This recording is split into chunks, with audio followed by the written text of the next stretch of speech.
Est-ce qu'à toi aussi ça t'est déjà arrivé de te poser, de regarder 5 minutes dans le vide et de te dire « J'ai l'impression qu'il manque quelque chose dans la vie que je suis en train de vivre. Est-ce que c'est vraiment ma vie de rêve? Est-ce que j'ai vraiment trouvé ma voie? Si je devais tout recommencer à zéro, est-ce que je referais vraiment la même chose ?»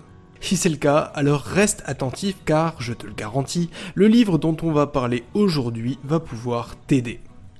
Salut à tous et bienvenue sur eBook, la chaîne de podcast où on vous résume des livres sur le dev perso et le mindset. Le concept et le terme d'ikigai a été développé sur l'île d'Okinawa au Japon et pourrait être traduit par joie de vivre, raison d'être ou encore mission de vie. En gros, et c'est le livre qui le dit comme ça, ce serait ta raison de te lever le matin.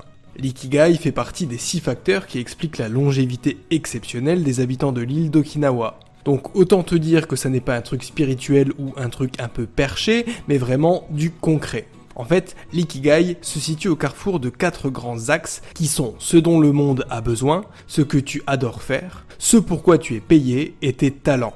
Pour que tu comprennes mieux, je vais te faire apparaître le schéma à l'écran. Ce que montre ce schéma, c'est que quand tu aimes faire quelque chose et que tu es doué pour ça, ça s'appelle ta passion. Donc par exemple, ça pourrait être la guitare ou le foot. Quand tu es payé pour faire quelque chose et que le monde a besoin de ce quelque chose, alors ça s'appelle ta vocation. On retrouve souvent cette notion de vocation avec des métiers qui touchent au social ou au médical par exemple. Le but de ce livre, c'est de réussir à trouver cette jonction entre les 4 axes pour que tu puisses révéler tes talents et mieux t'épanouir. Mais réussir à trouver ce qui sera à la fois ta passion, ta profession, ta vocation et ta mission, ça n'est pas forcément une chose facile. Ça n'est pas non plus donné à tout le monde.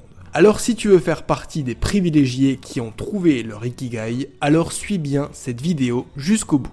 Je t'ai sélectionné 5 grandes idées tirées de ce livre qui sont selon moi les meilleures et les plus pertinentes. S'il y en a un qui t'inspire plus que les autres, sache que tu peux utiliser la barre de temps en bas de l'écran pour te rediriger vers les thèmes qui t'intéressent. Et si tu veux explorer les autres, je ne peux que t'inviter à commander le livre via mon lien dans la description, il en vaut largement le détour.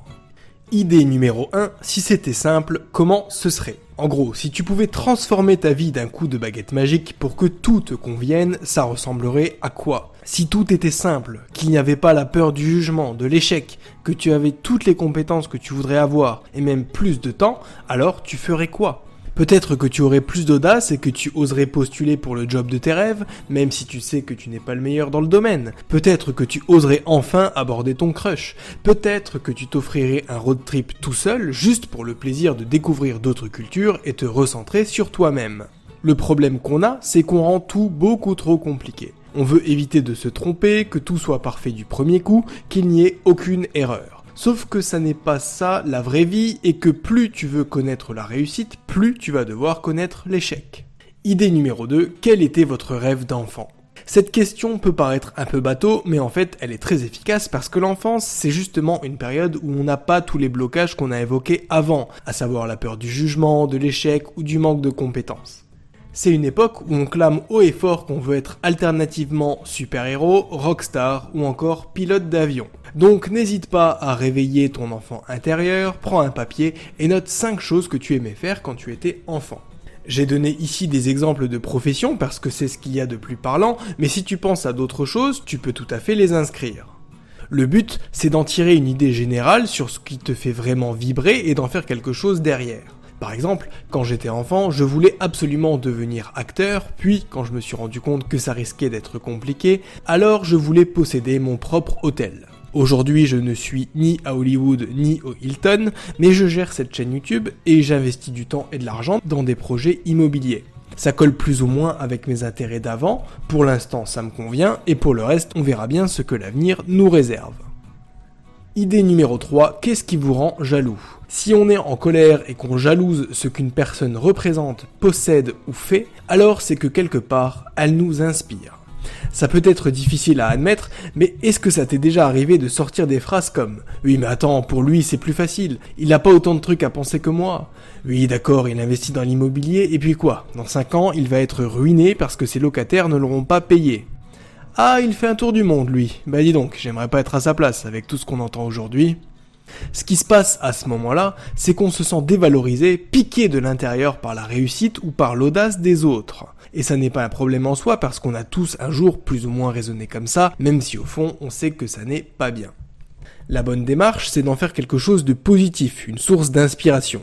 Si tu penses qu'une personne réussit mieux que toi, qu'est-ce que tu pourrais emprunter à son mode de fonctionnement pour réussir toi aussi? Est-ce que ça ne veut pas dire que toi aussi, au fond, tu as envie de faire la même chose qu'elle? Idée numéro 4, demandez-vous régulièrement comment est-ce que je pourrais gagner de l'argent. Bah oui, l'argent c'est ce qui permet de vivre, c'est un des thèmes principaux de cette chaîne et surtout ça fait partie du volet profession de l'ikigai. Alors on devait forcément en parler parce que faire ce qu'on aime c'est bien, mais si on peut en vivre alors c'est encore mieux. Si tu fais quelque chose qui te fait vibrer mais qui te ruine complètement, alors ça n'est pas viable. En mixant ce que tu aimes et ce pourquoi tu es compétent, demande-toi quel service tu pourrais rendre aux autres. Donc demande-toi ce que tu pourrais proposer, à qui et à quel tarif. Je pourrais te prendre l'exemple d'une connaissance à moi. Il est ce qu'on appelle un travailleur acharné, un homme qui arrive très bientôt à la retraite, mais dont on sait très bien qu'il ne s'arrêtera jamais de travailler dans la pratique. Il s'est toujours intéressé à la mécanique, il avait de bonnes bases en la matière, et il a profité des confinements successifs pour se former et s'exercer sur des vieilles voitures. Maintenant, chaque week-end, il fait des réparations sur les voitures de ses collègues et de ses connaissances, et il se fait un complément de revenu comme ça. Il s'organise comme il l'entend, et avec la clientèle qu'il est en train de se construire, il est certain de ne pas s'ennuyer le jour où il sera à la retraite pour de bon. Et la question c'est, pourquoi pas toi? Si ton métier t'ennuie ou que tu estimes ne pas être assez payé, est-ce que toi aussi tu n'aurais pas une compétence à vendre sur Allo Voisin les samedis après-midi, pour d'abord compléter ton revenu, puis à terme, tenter une reconversion? Idée numéro 5, entourez-vous de personnes passionnées. On l'a déjà dit de plusieurs façons sur cette chaîne, notre environnement est hyper important parce qu'il conditionne vraiment notre humeur, notre état d'esprit et ce qu'on fait de nos journées. Si tu t'entoures de personnes passionnées par ce qu'elles font, qui sont à fond dans leur truc, alors tu seras toi aussi plus à même de trouver, puis de faire ce qui te fait vibrer. Et à côté de ça, tu bénéficieras de leur énergie et de leur enthousiasme, donc non seulement tu vas affiner tes désirs, mais en plus tu auras la pêche pour les réaliser. En gros, ce sont des personnes qui vont réveiller tout ce qui sommeille en toi. Si tu n'as pas la chance d'être entouré physiquement de personnes passionnées, dis-toi bien que ça n'est pas grave. Les ondes positives, ça traverse les écrans. Donc si tu as un vieux pote ambitieux à l'autre bout de la France, appelle-le de temps en temps. Et à défaut, lis des livres, regarde des films avec des personnages inspirants, regarde des conférences TED. En bref, fais tout pour regonfler ton moral et en parallèle, n'hésite pas à faire un sérieux tri dans ton entourage. L'auteur va jusqu'à suggérer d'éliminer les léthargiques de ta vie pour mieux te rapprocher de ceux qui ont une vie que tu envies.